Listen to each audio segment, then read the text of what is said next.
Welcome everybody in and then do the song, or just go right to it? We can welcome everybody in, because I think if he's gonna discuss PTSD at the start of the show, maybe we get a few people there so they're not asking a few questions. All right. Hello everyone. Hello everyone. We're just waiting for everyone to populate. Come on in. I can tweet something out real quick too as well. All right. All right. All right.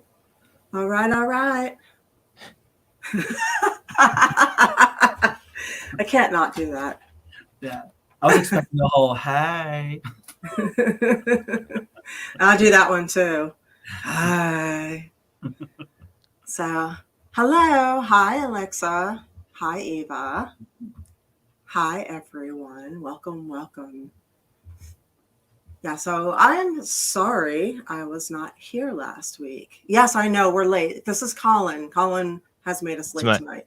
That is my fault. Let me just. Listen, I've gotten a green thumb. I've gotten a green thumb out of nowhere. There. Okay.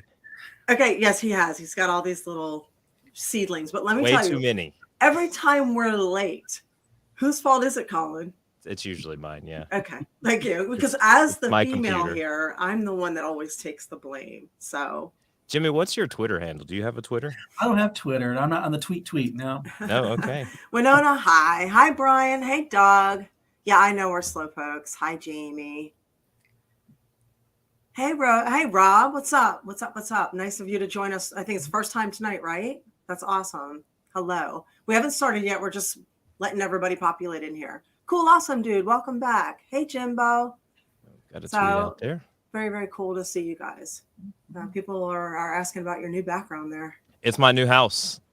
My new Palatial estate. I got a grand piano in the back now. We've upgraded, April. We're not in the closet anymore. See that? That's why I like it. Yeah. Green thumb, new house. Got tired of people busting your balls about the closet? Yeah. The hanging jacket. Yeah, we got rid of all of that. Hey, Chris, how are you doing? How am I feeling? That is, well, I'm more human than I was. So today is day 14 after COVID, and I'll talk about that when we get live and running. I guess we can go. Yeah, you ready? Sure. All right. April, would you say you're feeling more human than human? I almost said that. Yeah. I'm more human than human. More human. Yeah, actually, I am feeling more human than human.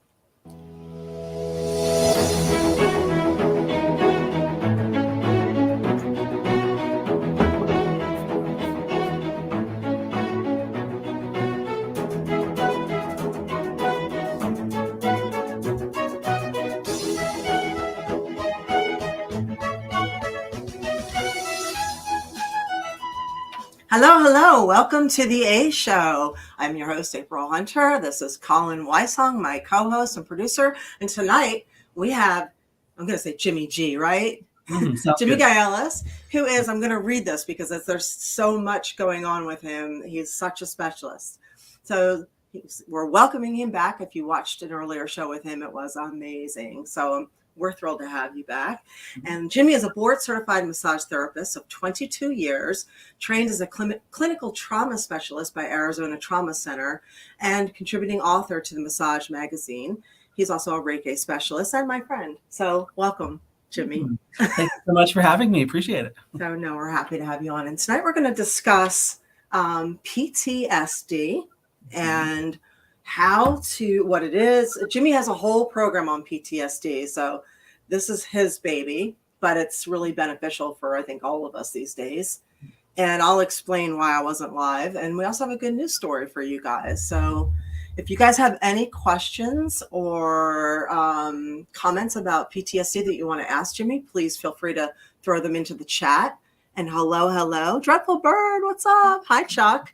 So thank you for joining us tonight. And I wasn't here. I wasn't live last week because I had COVID. So the dreaded virus. So and they had prescribed me an antiviral, an experimental antiviral called Paxlovid, which I believe only suppresses the virus. It doesn't actually stop the cells from replicating.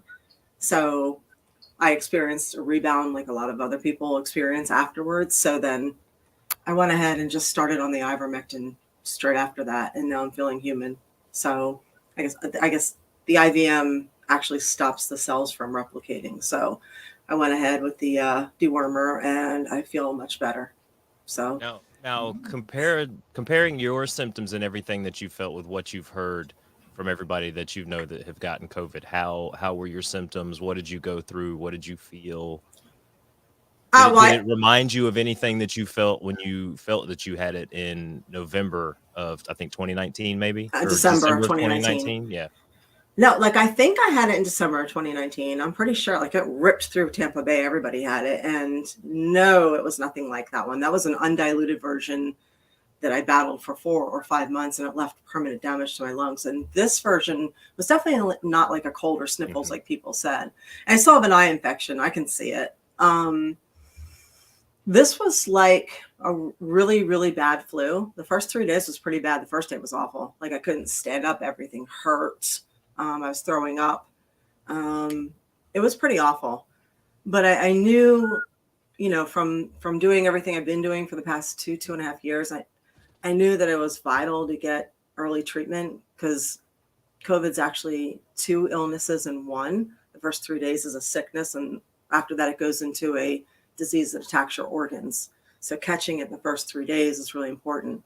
Hi, Lori. And Lori is sitting there texting me. She's like, make sure you're getting hydrated. Make sure you're taking your Pedialyte, which I appreciate because it helped tremendously. That's my thought right there, April. When you're saying you can't stand up and you're throwing up, you know, what are the dogs and Simba doing like the whole entire time? They were all on the bed with me. So I think they all knew something was up. So they were on the bed with me the whole time.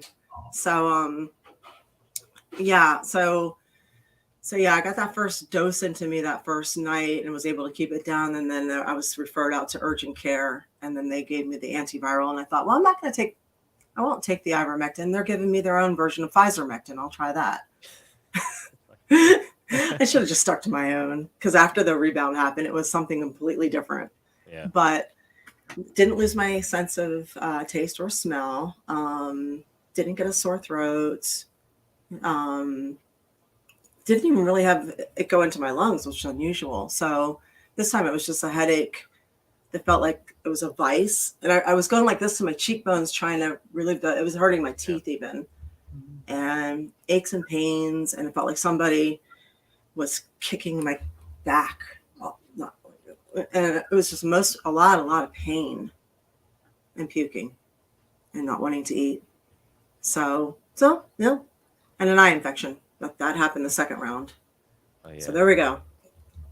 Now with headaches, and you might know this, Jimmy. So I've heard, so if you have headaches on the side of your head, right, like in your temples, I've heard you can press on the front and the back of your head, and it'll kind of relieve pressure. And then I've heard if it's like in the front and back of your heads, kind of you can press on the sides of your head and relieve pressure. Is that anything is that just kind of like a... I would suggest maybe doing something to pull bones apart, not press together, because we like to decompress the skull. So I would do something more like an ear pull, pulling bones in certain directions to create a decompressive force. Maybe, not smashing. I've heard this helps too, like the meaty part there. Acupressure point. Pressure point, yeah. Yes. Right above the eyebrows, in line with the pupil, that can help. Peppermint oil in the temples can help. So, very awesome. Yeah, that's awesome. So tell us about PTSD, what it is, because I mean, up until not terribly long ago, I thought this was something that people were abusing. I thought this was something that only veterans got. Which is understandable 100%, but I mean, as far as them coming back with PTSD, but I didn't understand that that civilians could get PTSD until not long ago. And and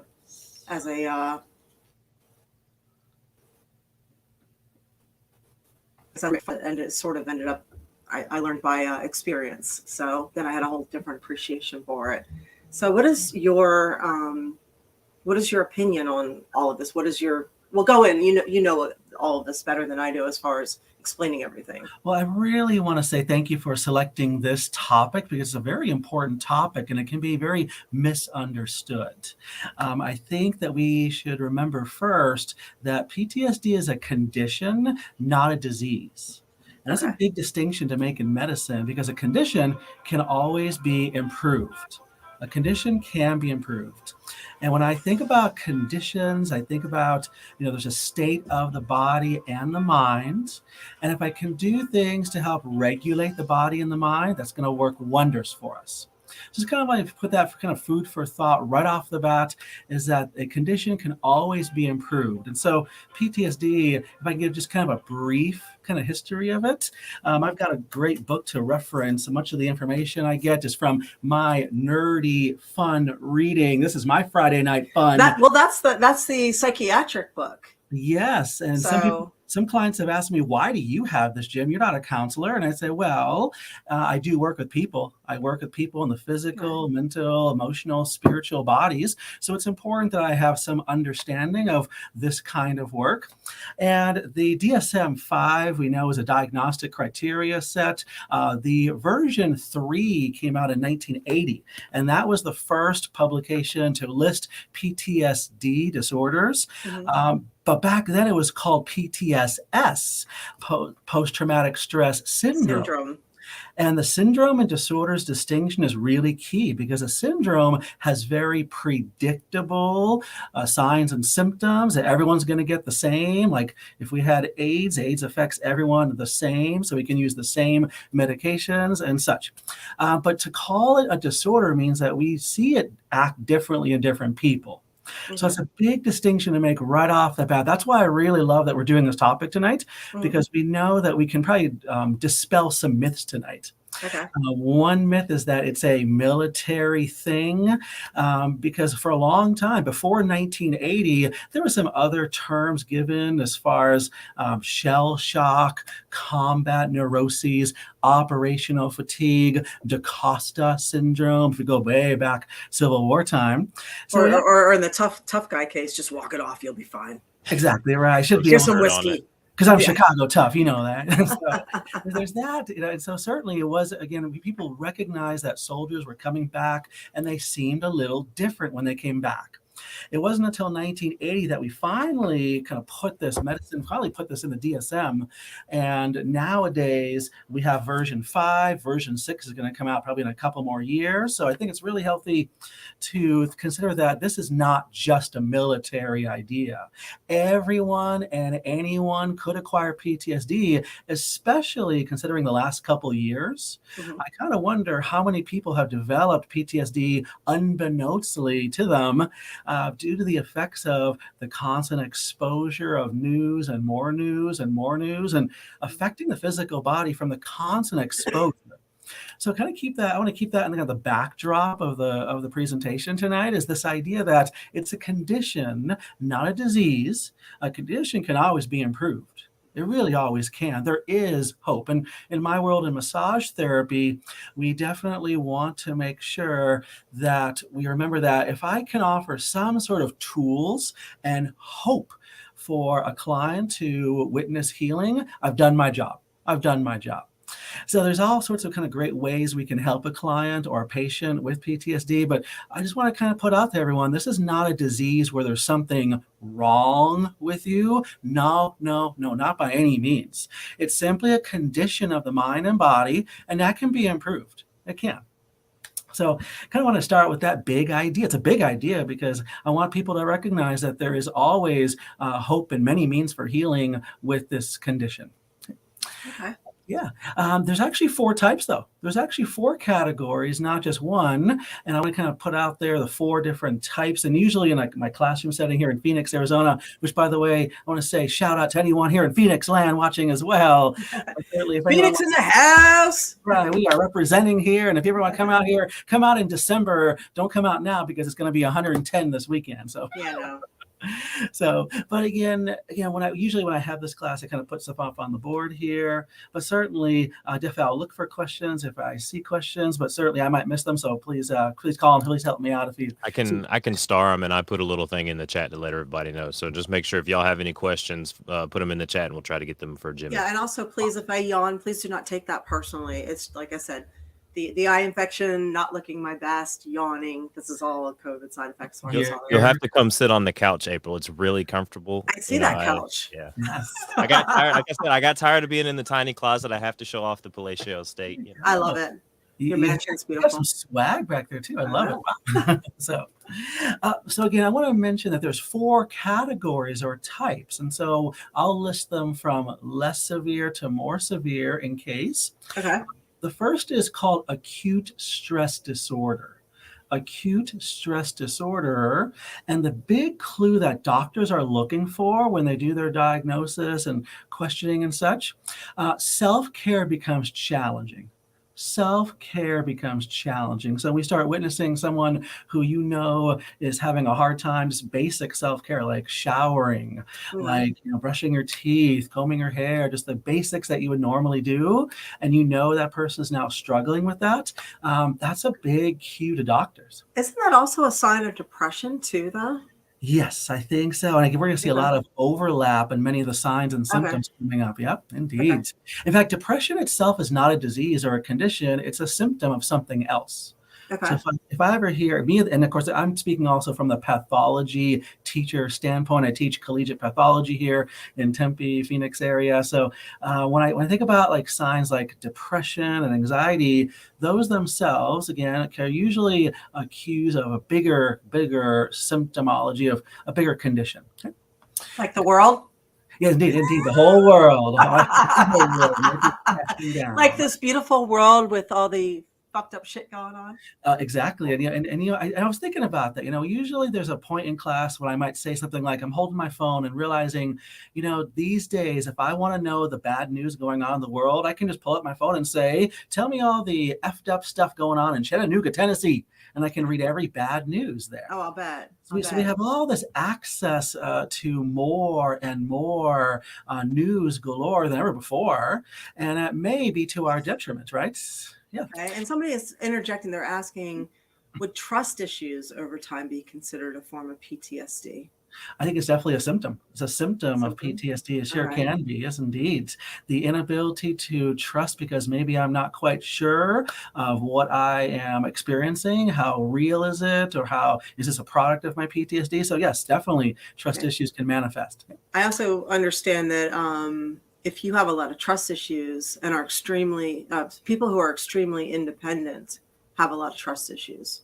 Sure is. I totally understand that one. Yes, I believe it. Yes. Number 2. Oh, indeed, yes. Number 2 is what they call uncomplicated PTSD.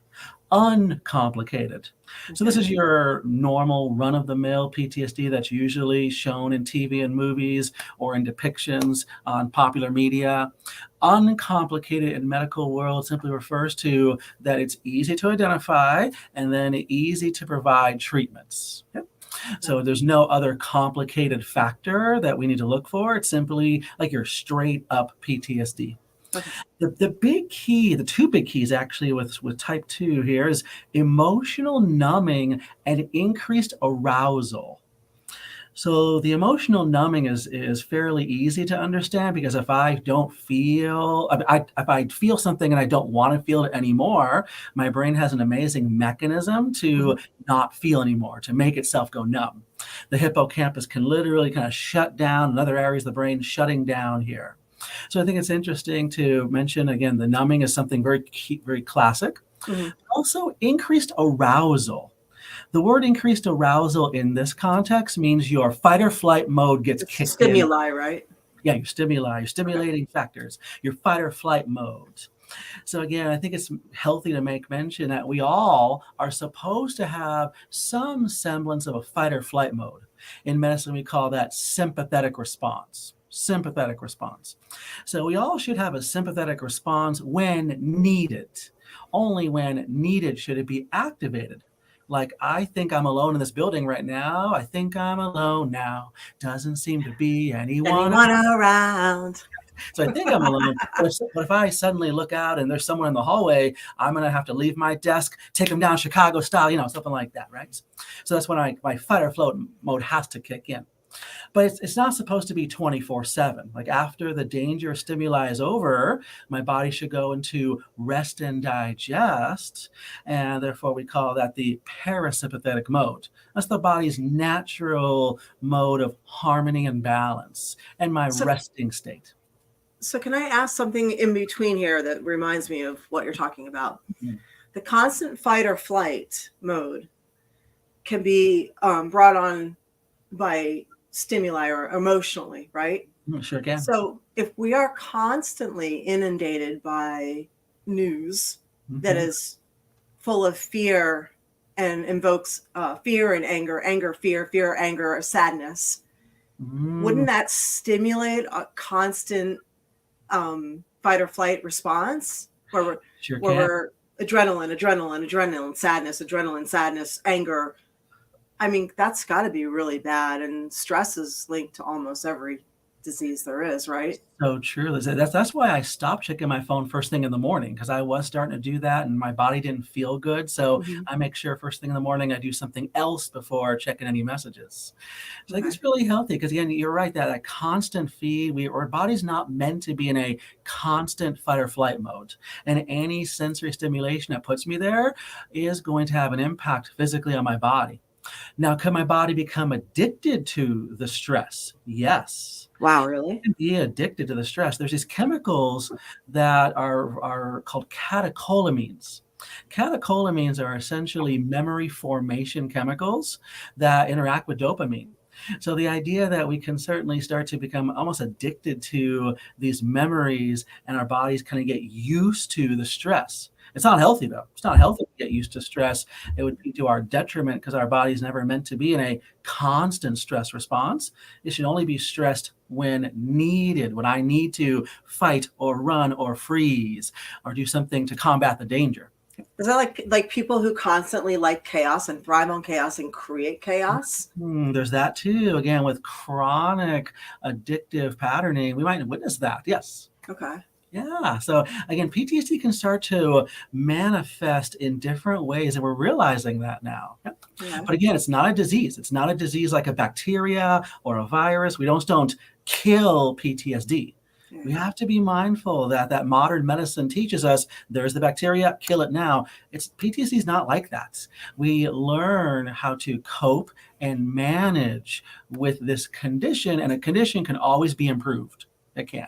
Now, Jimmy, is this something that is more notably noticed now in kind of this newer generation that we have? Because it seems like some of the things that you're talking about, we're inside all day. We're not getting natural sunlight. We're not, putting our toes in the ground and unwinding. Like we're on a different kind of unnatural time set, and we're not getting enough of the sun's rays and the lights and things. Do you think some of that and kind of how we live our lives now with the phones and constantly just on the go, like you said, we're always stressed. Does that really does that kind of unnatural lifestyle that we have now, does that kind of lend a hand into more PTSD that we're seeing statistically among folks? It can be a contributing factor, yes, contributing factor. And I think that we learn one thing we need to remember with our PTSD patients is this idea that if we can help identify stressors, then teach coping mechanisms or stress management techniques, then we can maneuver through those stressful situations. Yep. Okay. So, but I think a lot of people, I feel blessed that I've been to massage therapy school where I learned that. I didn't learn it growing up for sure. Never learned that growing up. So I think there's something about some people might just be more fortunate in life to learn from their parents or whoever in life. Maybe they had an awesome collegiate experience that they took a class on stress management. Good for them. Not everyone's had that benefit. So it really does take perhaps a massage therapist or a counselor or someone to teach some sort of tools to help manage and cope here. Yep. And this kind of piggybacks on my question here too. Is the younger generation going to have a higher chance of PTSD to the current environments? I think we're more aware of it. I think it's always been I think people have always had the same stresses in life as far as got to pay rent. Remember Roseanne 30 years ago? The same kind of cycles of life kind of get cycled through every 30 plus years or so as economy cycles. So I think we've had the same kinds of stresses, but now I think it's more amplified with social media and just the general lifestyle we have today. The stressors are still the same, just they're more amplified, and we can probably feel them more in our bodies now. But I think also I want to make sure I definitely finish the final two categories because I feel like I want to make sure that is going to answer a lot of the questions I see coming down the pike here too. But I feel like, yes, it would be really nice if maybe I hope that one day all high school curriculas will teach, or even junior high, grammar school will teach our student bodies ways to interact with their body. Read their body, feel their body. It's really important that we learn to do that. We may never have until adulthood when you come meet someone like me, a massage therapist, who teaches you to breathe, how to relax. That goes understated. We were talking about that the other day, how basic human interaction skills are not taught. Things you can use and will use every single day are not taught in school, but we have to learn calculus. Indeed, right? Indeed. Yeah, nice our kids can tell us the War of 1812, but can they tell you about No, they cannot. Most of them cannot even tell you what happened with July 4th. I watched a video on that. A lot of children got left behind. Yeah. Right? Yes. Okay, go on. From here, we do have two more categories to make mention of here. Comorbid PTSD. So level 3 is a comorbid PTSD, and comorbid implies harmful activities that could potentially harm myself. So doctors will start looking for substance and alcohol abuse because that could potentially harm me. So we are certainly taking PTSD to a more heavy level. It's very heavy and significant. And we start witnessing abuse patterns.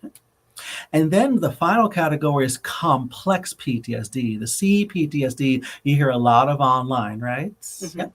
But complex PTSD, we start witnessing a lot of the challenges of behavioral challenges, self-destructive behaviors, disassociation, and cognitive breakdowns.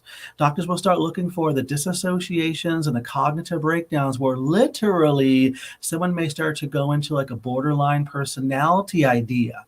So borderline personality we're witnessing is really kind of on the edge here of PTSD as well as far as symptomology. Okay. So I think it's really fascinating to go through those 4 first, just to make sure we kind of get some clarity that not all PTSD is alike, and there are levels of the continuum.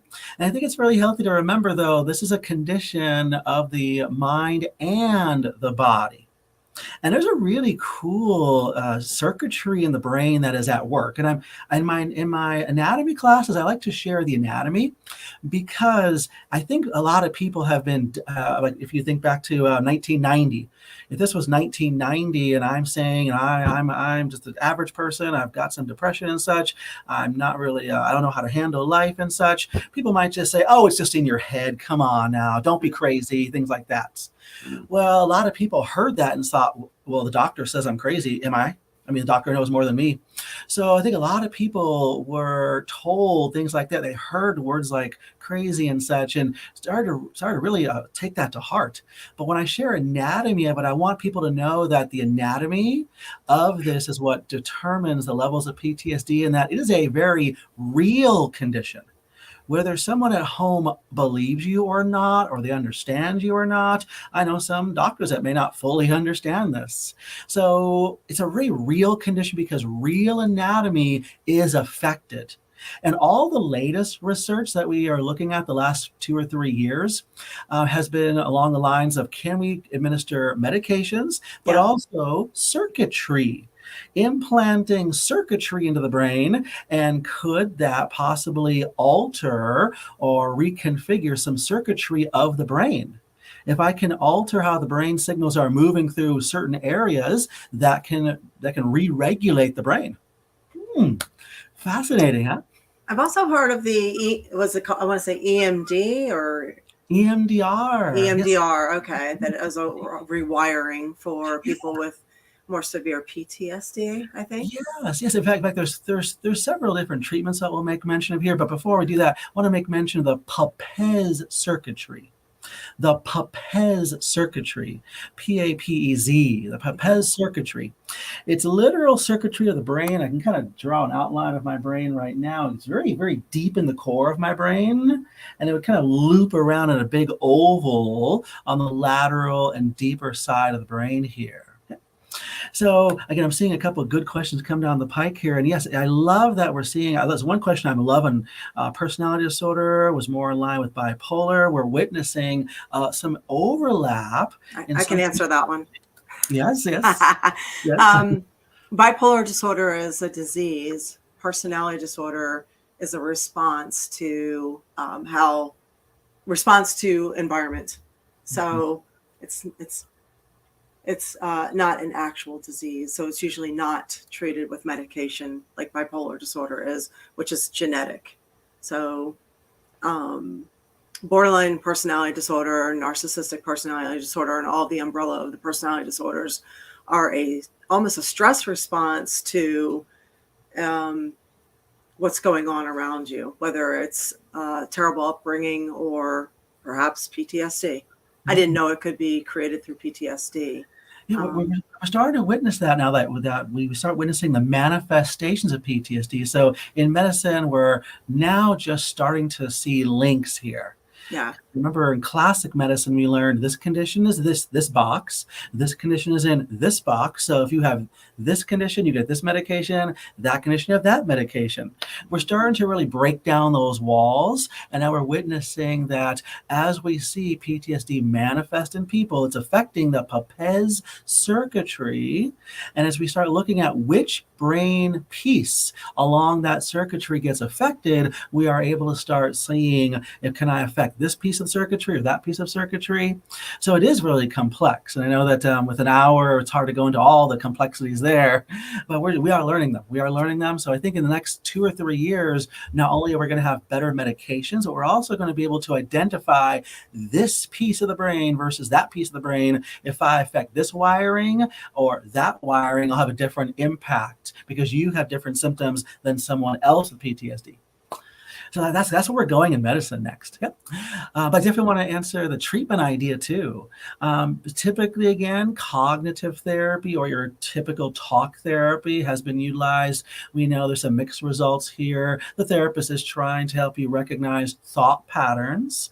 And if I can help change thought patterns, the hope is that we can then change how your brain responds to the thoughts and not go into the sympathetic response. But if you do go into sympathetic response, here are the tools to use should that happen.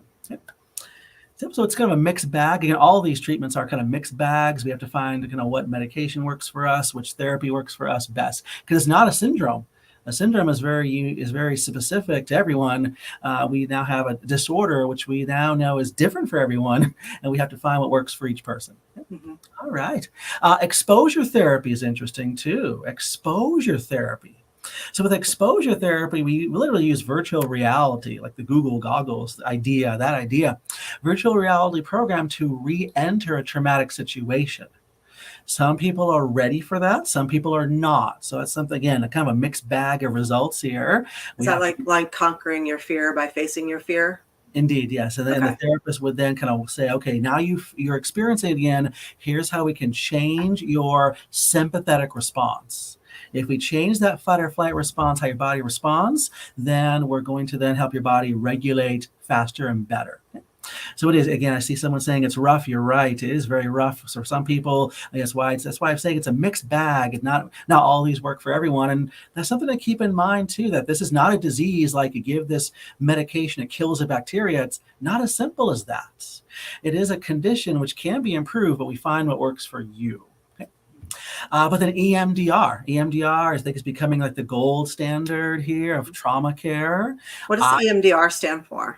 Eye movement desensitization and reprocessing. Okay.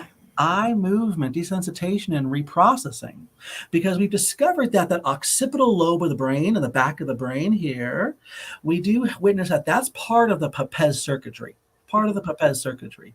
So if we alter the signals going into the occipital lobe in the base, posterior or back of the brain, we can then start to alter then where those other signals will then travel next. So scientists over the years have discovered if you kind of follow lights or sounds, depending on the therapist, they might use a series of lights and or sounds. They start to kind of reprocess how your brain receives the message related to trauma. Mm-hmm. Interesting there. So again, it works for some people, awesome, not for everyone. So again, if it doesn't work for you, I want to kind of put on, if a treatment doesn't work for you, there's nothing wrong with you. There's nothing wrong with you if a treatment doesn't work for you. We just haven't found the treatment that works yet. So that's sometimes the idea of exploratory medicine. It comes into play. We explore the options, see what works right for you. Okay.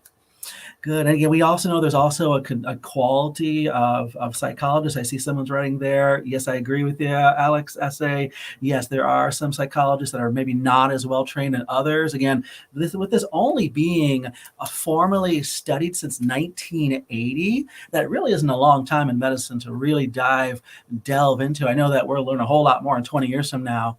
But yeah, I think you're going to start seeing that if you don't feel like the psychologist, psychiatrist really jives well with you. We didn't even know about mental health until quarantine. Yeah, that wasn't a big discussion, right? In fact, no, it wasn't. We were so far behind. And that's why every day I have this little thing I do where I text 4 people at random a day. 4 people who I haven't spoken to in a while, just to check in and say, hey, I hope you're doing okay. Just because I think that many people have in quarantine felt isolated. And so I recommend if you haven't heard from someone in a few months, reach out to them. Don't assume they're always okay. We know depression may look like Robin Williams. It doesn't always look like a stereotype you see on TV, right? Yeah.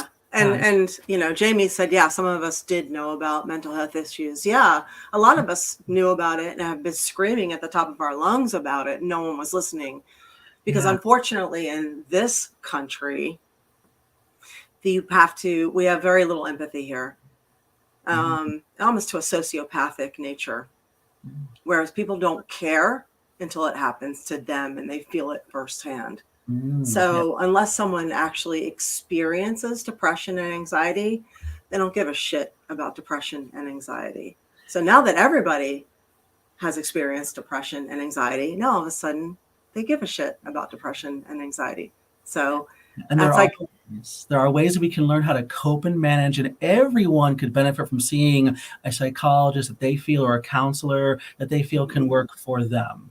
But again, it might take going through a few that you don't resonate with until you find one that you do, because everyone does have different levels of training. I've done training through the Arizona Trauma Institute here in Phoenix, Arizona, but certainly, there's certainly all kinds of programs out there. And so sometimes you have to kind of sift through, feel, who I jive with and who I don't.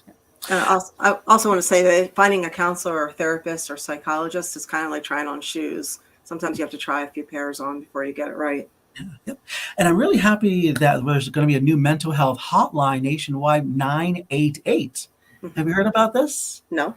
988. So again, like the 911 idea, but if you call 988, you can find access to a health professional who can listen to you when needed. So we hopefully will get some good state funding. It is funded on a state level, so hopefully the states will be able to fund this particular program. But 988 is going to be a wonderful thing, another wonderful resource that should be available, I believe, July 16th. If I recall correctly. So coming up soon.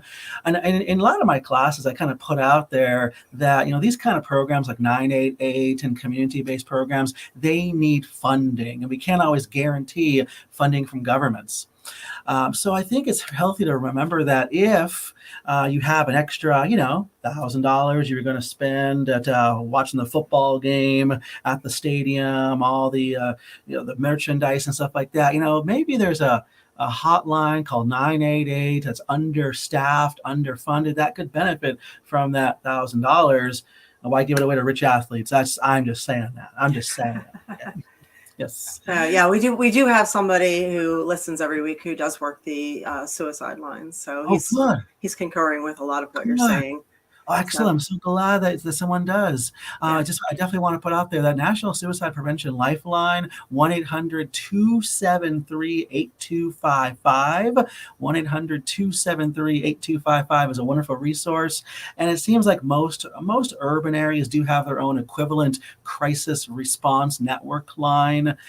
Here in Phoenix, we call it the Solari Crisis Response Line, but certainly it seems like most urban areas do have something like that. Yep. Yes, 273-8255. Yes. And if I could interject, I saw somebody in the chat talking about bipolar disorder and how it was to live, how it ruined his marriage. I'm assuming it's a him. And I just wanted to explain something real quick. Bipolar disorder, like autism, is on a spectrum, so not everybody with it is the same. There are multiple types of bipolar disorder, and it is genetic, it is hereditary. So it can be passed along if you have children, and it probably is passed along from the parents. Yep. So bipolar disorder that is not treated or acknowledged can be, yes, very difficult to live with. So understand that, and this is really difficult for people to understand this, understand that it is the disease, not the person, that you're having an issue with. And that is really, really hard for some people to grasp that. It's kind of like Alzheimer's and dementia, that when that person isn't fully there anymore, it's the disease, not the person. So, you can, bipolar disorder, you can get to a level where you are operating in society fairly well and not being harmful to anyone or yourself. And it is like, again, it's on a spectrum. Some people are very minor with it. Some people are, have to be hospitalized with it. So please understand that not everybody is the same with it. That's all. And holding compassionate space. There's a phrase we like to use in our hippie massage world, holding compassionate space. The ability to simply listen without judgment, to simply be with a fellow human being. That might be, again, what we said before about what you asked Colin about the lifestyles of today. We may not learn how to hold space with a fellow human being like we used to. The idea of simply going outside, playing with friends, socializing the way we used to, again, not doing more of the texting more than anything else. I think there's something that might be lost without the ability to, look someone in the eye. I don't think we'd say half the stuff we say online, even if we had to actually be face to face with them, but that's another story too, right? I have to do something similar to that at work because I have so many people that I have to deal with. And there's this one girl that works with us, and she's recovering meth addict and all these things, right? No teeth, none of that type of stuff. And she talks and she'll ramble, and I just kind of listen and let her talk, and I'll talk to her. One of the other girls there was like, how do you do it?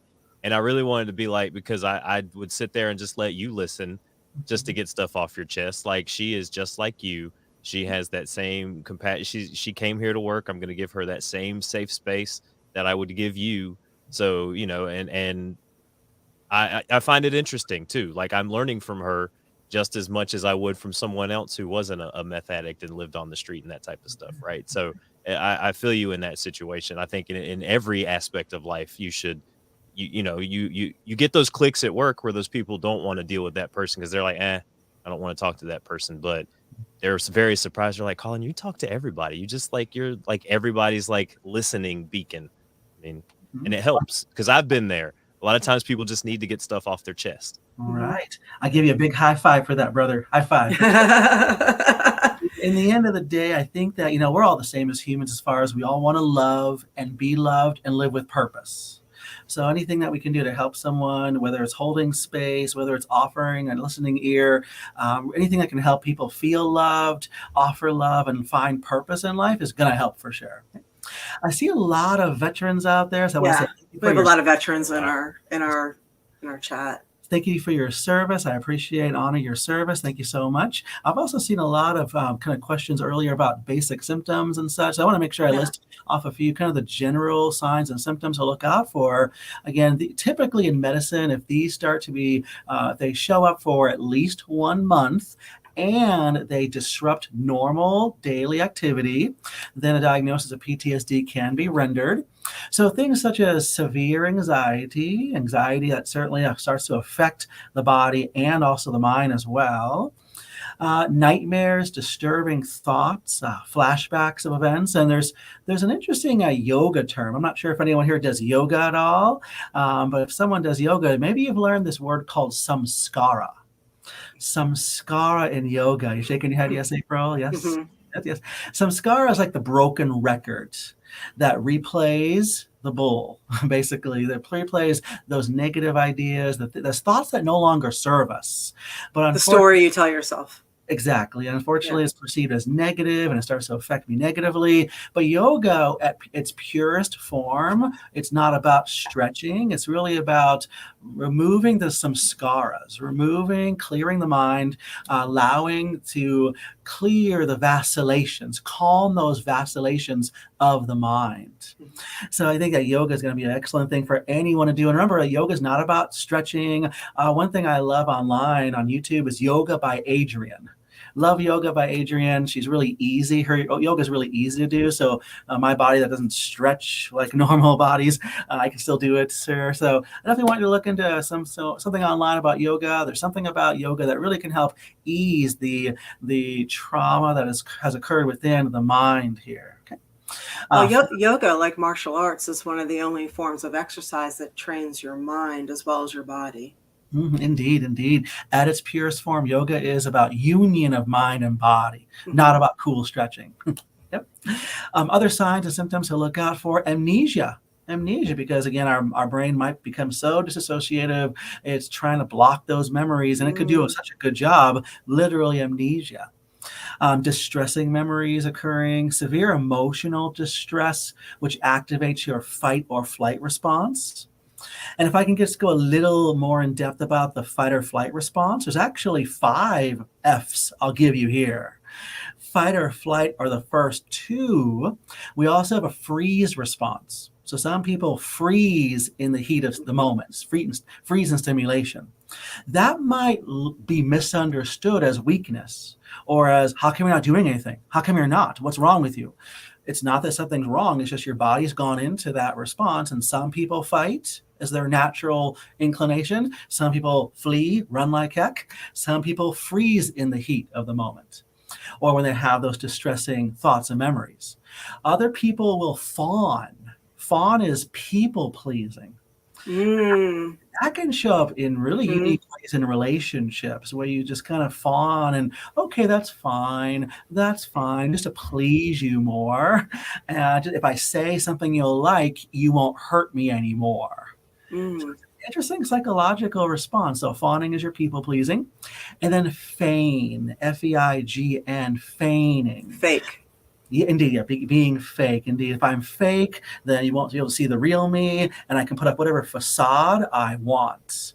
So maybe that's like 80% of social media right there, feigning, right? Who knows?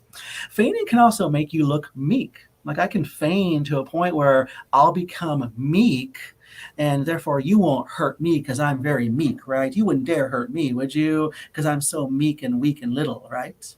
So it's interesting to see this show up psychologically. And as counselors, more individuals are learning about the 5 Fs, not just the first 2, but the 5 Fs. And I think more psychologists will become better at working with trauma patients. Good. And can I speak from the massage world too? Yeah, go for it. So usually in the massage therapy world, we talk about regulating the body, and it would be ideal, perfect world scenario booking. If I'm working with a PTSD patient, I would want to schedule their massage with me before they see their mental health specialist. If I can regulate the body, bring the body back to parasympathetic mode, which is rest, digest, calm mode of the body, then their mental health specialist will have a much easier time working with them. You, the patient, will receive much more from the mental health care that you're receiving and from that session if your body's already regulated. So here's how you can tell if you have a really good counselor or not for you. If your counselor just right away, first minute, well, tell me more about this situation, tell me more, and you're not really regulated, that session's not going to go as well.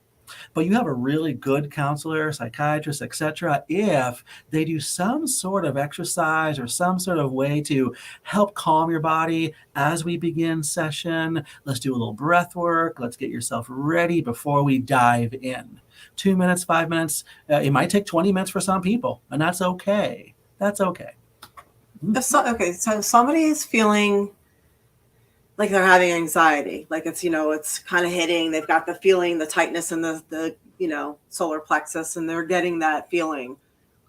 What can they do immediately to try and, I want to say, disassemble that before it gets worse? Yes. I've always heard, go for, if you're burnout or you're dealing with this, go outside and walk in nature. Yeah.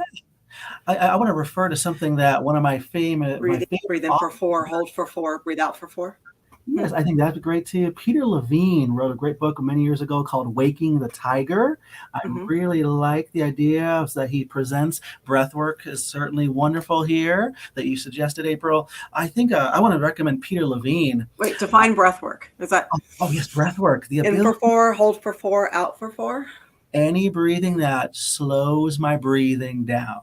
Because we're just so used to breathing so shallow. We don't even think about breathing. So the average person breathes way too shallow, way too fast. So any breath work that can start to calm, slow your breathing is going to be a good idea. Whether it be count of 4 breathing, where I inhale for 4 seconds, hold for 4 seconds, exhale for 4 seconds. That's a great one. If you can make that 6, 8, 10, that would be even better in the long run. Anything that can, maybe a yoga breath, like filling the whole belly, filling the chest, and then exhale, empty the chest, empty the belly. That could be a great one too. Even ocean waves breath, the Ujjayi breath from yoga, where you inhale through the nose and imagine you're breathing out, but fogging a mirror as you breathe out, fogging the metaphorical mirror in front of you. So it sounds like ocean wave coming out of you. So those are 3 good exercises, but certainly I would love to share more. If you ever want to, I definitely want to put out there that I definitely would love to do maybe a whole series on breathwork with you someday, April. That would be fun. Yep. Can we bring Jimmy on at the start of every show for like 10 minutes and just do some breathing exercises, really loosen everything up, and then just go with the show? We'll go. I mean, well, we won't get a showdown. We'll be too relaxed to talk about. I'm going to send you, April. I'm going to send you a couple of my favorite ones. So you can use them anytime. Yep. Okay. But Peter Levine, definitely going back to what I want to mention about Peter Levine, which, by the way, excellent book for anyone who's interested in how trauma affects the body. Peter Levine taught a self-hug technique. So so that question you asked about what can I do immediately in the moment if I feel the sympathetic response? We're doing this. I would actually take my right hand, bring it underneath the left armpit area, moving breast tissue out of the way if need be, because I'd like to be able to touch as much rib cage as I can. Okay. So I'll get a good surface area coverage underneath the rib cage. Isn't that a pressure point there? It is. Ooh, you're on to me. Yep, indeed. The tapping, you know what I mean? Okay, yes, go on. Indeed, yep. The other hand, now my left hand's going to come and touch my right shoulder. Okay. And I want to give gentle squeezes with both hands, squeezing the tissue underneath my palms. As I do this, I want to do it slowly and gently. So no CPR pumping, please. It's just simply a gentle squeeze. Yeah. My right hand is where the heart, vagus nerve that controls the heart is. So I know if I slowly breathe, this is where the count of 4 breathing might come into play. If I close my eyes and sense an inhale, breathing in for 4 seconds, slight pause, exhale for 4 seconds. Hope all you guys at home are doing this with us. Let's do this 5 times, 5 cycles of the breath. Giving little gentle squeezes on the exhale. Okay. Inhale for 4. Slight pause. Exhale for 4. Let's do 4 more rounds of that at your own pace.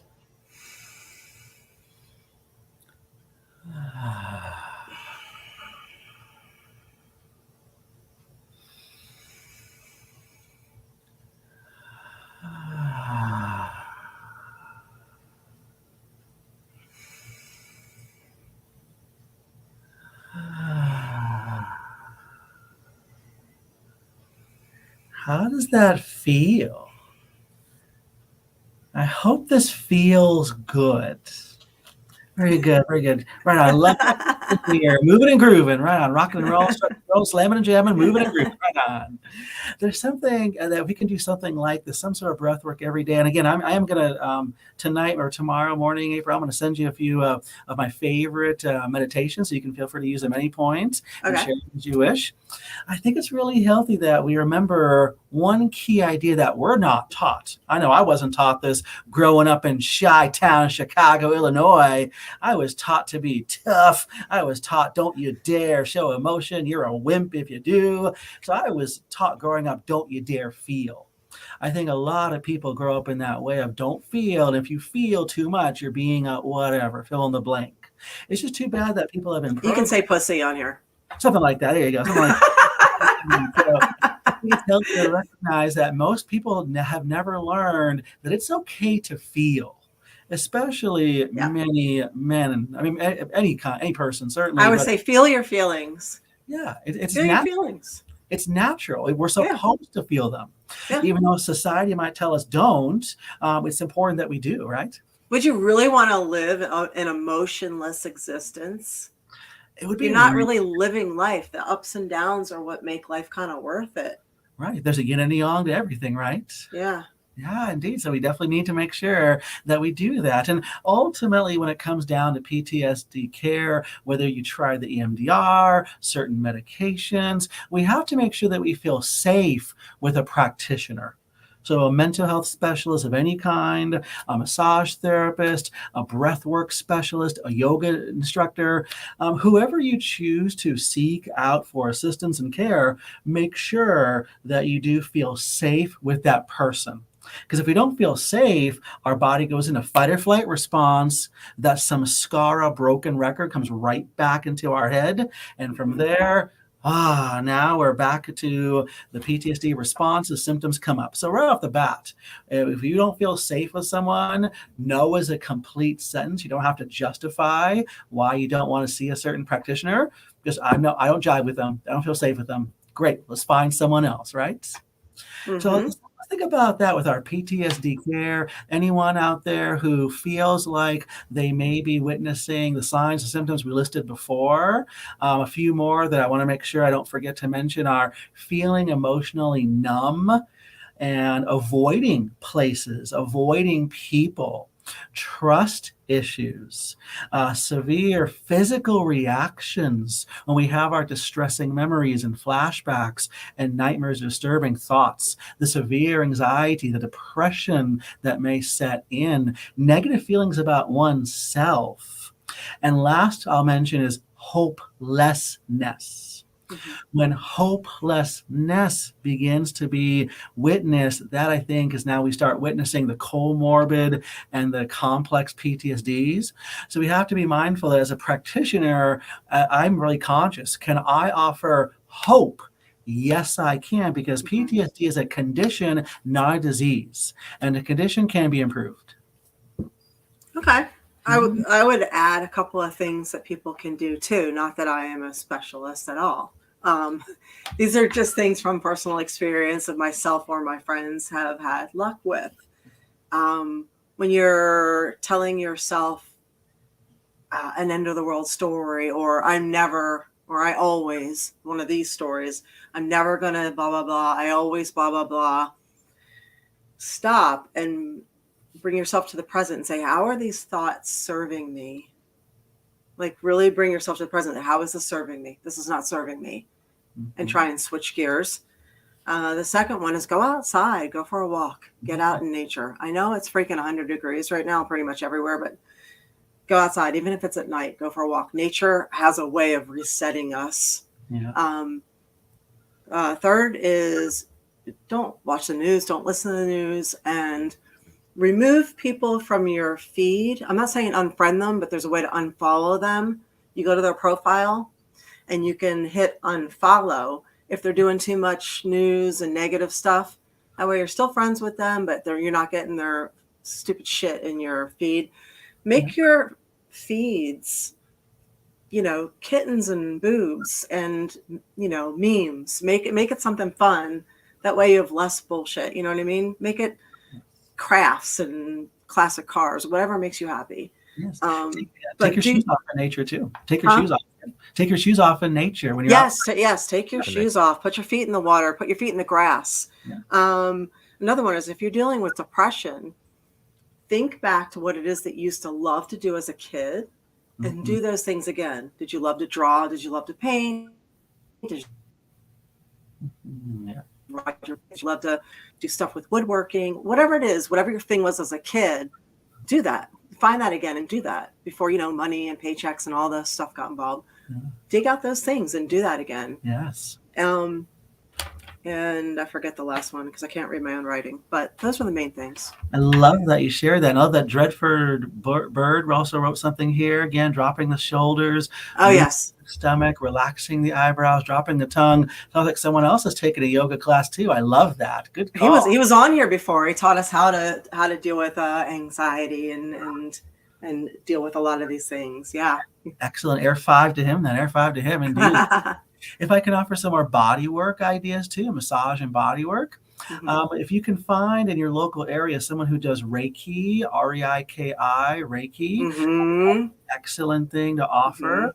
I've been known to offer distance Reiki healing before, so I think that those can be very effective as well. April, he's excellent. He's excellent. I would ask your opinion of your impression of what we've done together with that. Yeah, the times I've seen Reiki is sometimes, I get angry or I feel an overwhelming sadness, and I feel like I can't get rid of it, and I hate that. I hate putting that on somebody else. And I'll go see somebody, a Reiki healer, and it's like I don't know, it's like magic. They like pull it out of you or something. They lift it away, and I feel, I don't know if it's psychosomatic or real, but it doesn't matter because the end result is the same. I feel so much better afterwards, so that I can just continue on. So glad to hear that. Right on. So, also cranial sacral therapy would be a great option as well. Cranial sacral therapy is a style of body work where the client stays fully clothed and the practitioner just works around the head and back and low back areas. So a lot of gentle, soft work. It may not seem like much at first, but there's something about that softer touch that the body can go into more of that rest and digest mode, the parasympathetic mode. And that's where healing takes place. So massage, Reiki, reflexology. I've seen someone put reflexology on the list. Cranial sacral therapy, acupuncture, dry needling. Anything that puts your body into a parasympathetic mode will be very, very beneficial. One of my female friends said that when you go as a female to go get a massage, if it's been a long time since you've been touched, get a male massage therapist. Okay. So a lot of times women look for female massage therapists and men look for female massage therapists. But she's like, ladies, get a male massage therapist. Oh, okay. Interesting perspective. Wow. Being a male therapist, I'm now curious here. There you go. Yes, also, I'm wearing a shirt that highlights one of the cool massage styles I do called MFR, myofascial release. MFR. I thought this motherfucker's real. That's true. That too. It is the other meaning of it, right? Real best massage ever, right? There you go. MFR is really, really profound, deep-rooted healing come about. So again, if you can look for MFR in your local place, and there's practitioners all over the country that we can find. So certainly, I think it's really healthy to look into body work, massage aspects too, and Reiki aspects too, along with the breath work, along with something that we do every day to love ourselves. And I really want to make sure this is like a big point I hit before we end, April, that the idea of loving ourselves goes a long way to removing the samskara, to easing the body out of sympathetic response, whether it's just 5 minutes a day or 10 minutes a day or an hour a day, whatever it is that you have time for, doing something that offers yourself loving kindness, acts of love to yourself, for yourself, by yourself, is going to be powerful to help the condition of the mind. So for people who don't love themselves, what is the best way to start learning how to love themselves? Some basic, simple things they can do. Because I have a thing on my wall for people that pass through, and it says, if I asked you to list all the things that you love, how long would it be before you list yourself? Good call there. Good question there. I like So that. I always ask people, think about what the favorite thing about you is. What are your strengths? What about your looks do you like? What about your personality do you like? What is your what is something that your friends and family say that they love about you? I love that. I love that idea. Yeah. And I think also when it comes to loving ourselves, giving ourselves our favorites. So I think that might be a small act to first begin to learn how to love ourselves, is giving ourselves our favorite ice cream, our favorite food, realizing, hey, I love it, I deserve it, I'm going to get it just because I can. So when you start giving yourself your favorites, that's already an act of love for yourself. And that will start to snowball from there. I always say that if we have special dishes, special utensils that we only save for, like guest towels and special glasses for guests, use them for yourself. Yes, we deserve it. We do deserve it here. And this is where also maybe a spirituality comes into play, either faith in spirituality or faith in religion, whatever works for you, recognizing that we are more than flesh, bone, and fascia. It's a phrase I say in the massage classes a lot. We're more than just our flesh and bone and fascia. We're more than just flesh and bones. We are spirits and souls. And there's a story that brought us here. So I'll let someone's personal faith determine what that means, spirit and soul. But everyone has a story that brought them here today.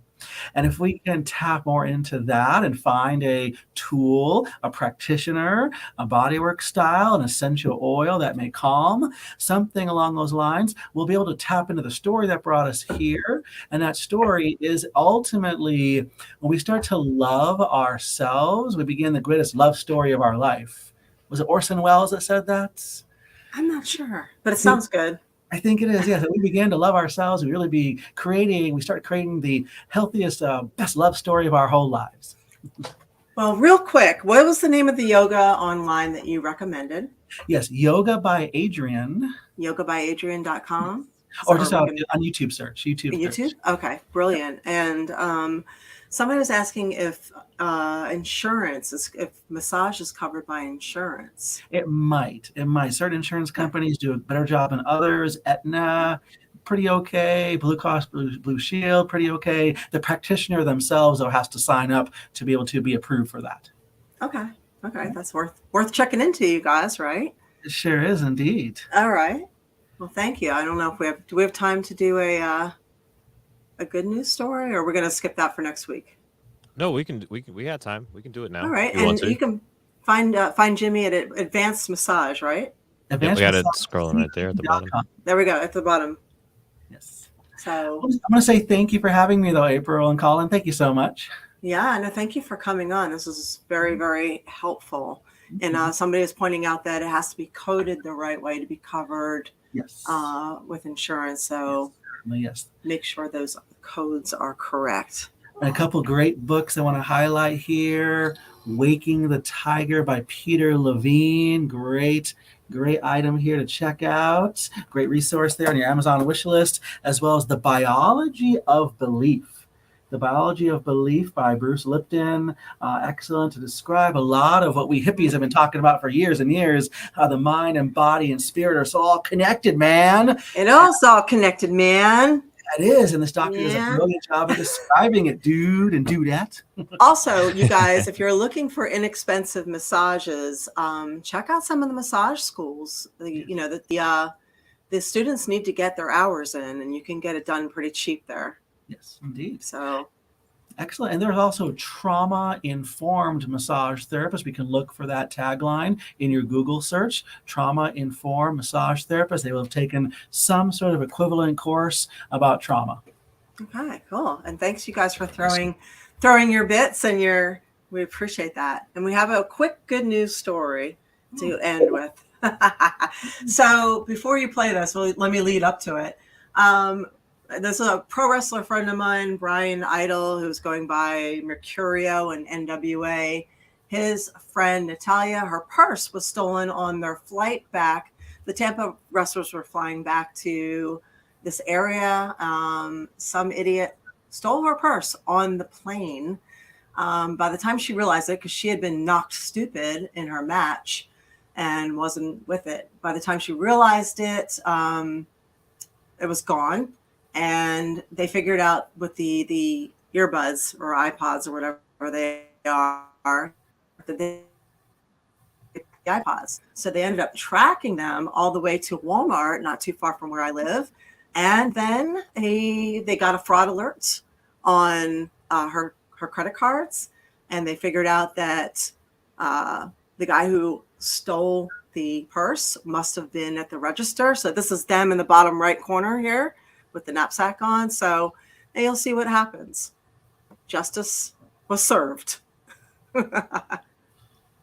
It's them walking in.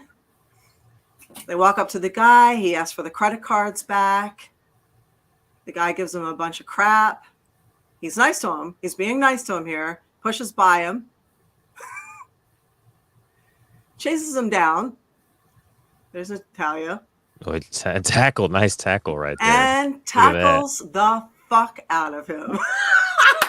Oh my gosh. And I can tell you that there was some serious ground and pound going on. Hardcore.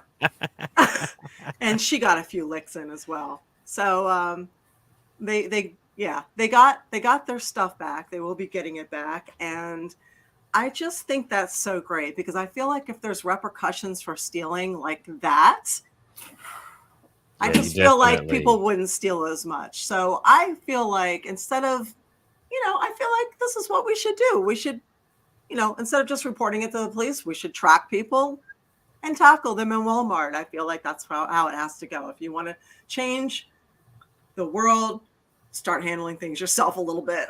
So that's insane. That's great. Yeah. At least she got her stuff back and they caught the guy that stole her stuff. That's justice. Because usually in those situations, that stuff's long gone. You never really get it back. And I know, like I said, Brian's a friend of mine. In that guy's pocket, he had a whole lot more money than was in her purse. So her purse wasn't the only one that he stole that day. There was quite a bankroll in there. So, yeah, what on earth would make him steal from people that look like Brian and Natalia is beyond me. He must have just been on something.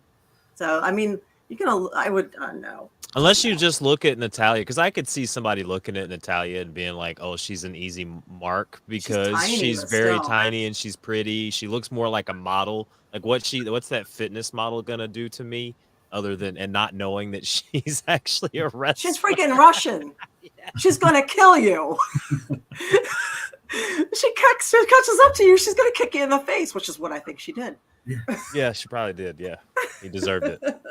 That's where the people in Walmart should have been chanting, "You deserve it." They tried to pull him off, and he's like, "No." He turned around. He's like, "Did you call the police?" To the crowd, and they're like, "Yes." And he's like, "Good." So anyway, yeah, that is now on some of the mainstream news channels as well. So figured you guys might appreciate a little justice served there. And Jimmy, thank you very much for coming on and teaching us what we can do in the face of PTSD and the differences of what they are and some of the solutions there. Hopefully you'll come back again in the near future. Thank you so much. And at the end of the show, we always do our pec flexing. Are you going to pec flex with us? There you go. There we go. I have to say that if anyone can wear a Lightning jersey when they're winning, takes a real fan to wear one when they lost. So ready? Let's do it. Come on, we got this. Anyone. There we go.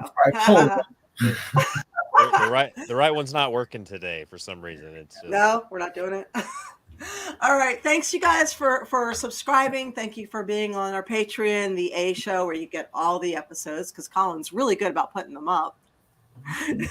Thank you for being on here tonight. We will be back 7:30 Eastern PM next next Tuesday. Next Tuesday.